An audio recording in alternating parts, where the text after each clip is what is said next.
Dès lundi et jusqu'à nouvel ordre, les crèches, les écoles, les collèges, les lycées et les universités seront fermés.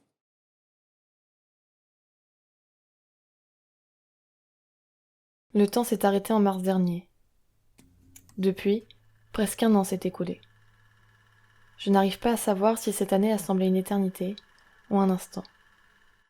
Mais ce qui est sûr, c'est que, depuis, tout a changé.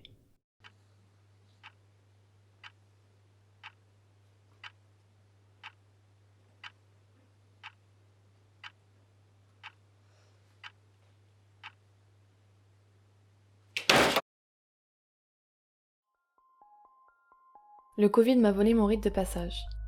Je n'ai pas pu faire la transition entre le lycée et la fac. Je n'ai pas pu ressentir la tension à l'approche du bac, le rapprochement entre élèves à la fin de l'année, le soulagement de la voir, la joie de le fêter.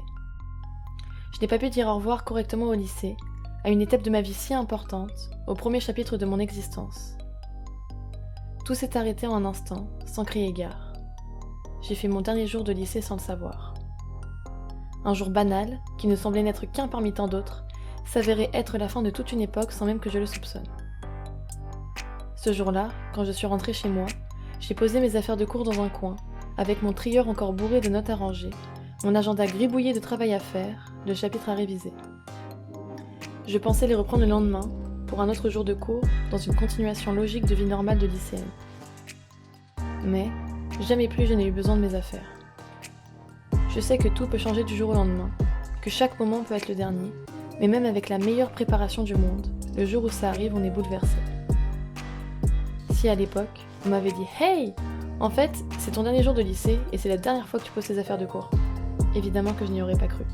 Tout ça m'aurait paru absolument invraisemblable. Pourtant, mes affaires de cours sont toujours là, posées dans un coin de ma chambre, figées dans le temps, comme pour me rappeler la fin que je n'ai pas eue. Je n'arrive pas à me décider de les jeter, à tirer un trait sur le lycée, même si j'attendais avec impatience d'en sortir. Je n'arrive pas à me résoudre à accepter cette fin si grossière. Je ne me sens ni lycéenne, ni étudiante. Je suis dans une espèce d'entre-deux inconfortable. Et c'est là que, naïvement, je me rends compte de l'importance des rites de passage et des célébrations. Ainsi, les vacances d'été sont naturellement arrivées après plusieurs mois d'incertitude. Évidemment, sans réelle fin de lycée, je ne pouvais pas vraiment me rendre compte que j'étais en vacances. Pourtant, elles sont apparues comme une mini-pause du Covid. Je ne sais pas pourquoi ni comment, mais pendant cette courte période, j'ai l'impression que tout le monde a simplement prétendu qu'il n'existait plus. Malgré cette illusion de vie normale, ces 2 mois de congé ont tout de même entretenu le sentiment étrange que laissait planer le corona, et je réalisais à peine que, bientôt, j'allais entrer à la fac. La fac, d'ailleurs, parlons-en. Comment puis-je me sentir étudiante si ma vie de lycéenne n'a pas été correctement achevée ? Je plaçais tellement d'espoir en ma vie universitaire. Je voyais en elle un exutoire, le début tant espéré de la vie à laquelle j'aspirais, un endroit où je pourrais enfin exister selon mes propres règles et concrétiser mes projets d'avenir. Cependant, malgré un appartement et une rentrée, je ne me sentais pas appartenir à cette vie nouvelle. Dès les premiers cours, dont la moitié était déjà en distanciel, je me sentais absente, distante de tout ce monde étudiant. Avoir été privée de transition m'empêchait de pleinement m'investir. Avant même d'avoir pu tenter de surmonter quoi que ce soit, le second confinement s'est imposé. Ma vie post-bac s'est réduite en vulgaires pixels, et mon indépendance s'est envolée avec mon appartement. Mes presque débuts d'étudiante se sont littéralement volatilisés sans laisser de traces. Fatalement, mon sentiment d'appartenance à la fac s'est d'autant plus amoindri, et très rapidement, j'ai été incapable de suivre correctement ma scolarité. Comment étudier quand ta vie se résume à un ordinateur ? Démoralisé, mon quotidien s'est malgré lui façonné d'un rythme complètement décalé, à des années-lumière d'un semblant de vie normale. Tout était devenu flou, irréel. Je me suis enlisée dans ma propre inaction, bercée par un sommeil sans fin et exténuée par le moindre effort. Et chaque soir, l'espoir, le putain d'espoir que ça se passe autrement, que je vive mieux, que je fasse mieux, et que je puisse enfin faire et être ce que je veux. Mais dès mon réveil, j'étais déjà déçue de moi-même. Les événements se sont déroulés les uns après les autres. Ma majorité, mes partiels, mais je n'étais qu'une spectatrice extérieure aux événements. Le plus frustrant, c'était de voir la vie dehors continuer de manière à peu près normale. Les gens sortaient, travaillaient, mais les étudiants étaient condamnés à revivre un confinement total. Chaque jour était devenu une lutte, Je courais constamment après mes cours, à me rappeler tous ceux que je devais rattraper et au travail à rendre. J'étais épuisée même en ne suivant qu'à peine la moitié de mes os.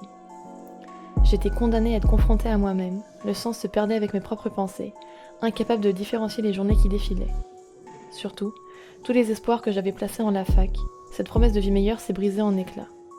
Finalement, si j'étais l'unique cause de mon mal-être, même si les circonstances dues au Covid rendent la situation difficile, pourquoi je ne me sens pas épanouie ? Même si là, la vie d'étudiante reprend peu à peu avec du présentiel, je ne peux pas m'empêcher de me sentir piégée. Ai-je fait les bons choix ? Aurais-je été heureuse si le Covid n'avait pas été là ? Ou est-ce que tôt ou tard j'aurais fini à ce stade ? Entre couvre-feu et restrictions, je vis à moitié, attendre qu'un troisième confinement nous tombe dessus. À quoi est-ce que ça rime ? Qu'est-ce qui me retient dans cette vie ? Qu'est-ce qui m'empêche de tout lâcher et de partir loin, dans une maison perdue dans la campagne, isolée de tous, de ce monde instable et d'internet, et de juste me sentir vivre ? Revoir des vidéos de moi d'il y a un an me bouleverse. C'est étrange de me voir vivre normalement, sans l'ombre d'un doute du désastre qui allait se produire.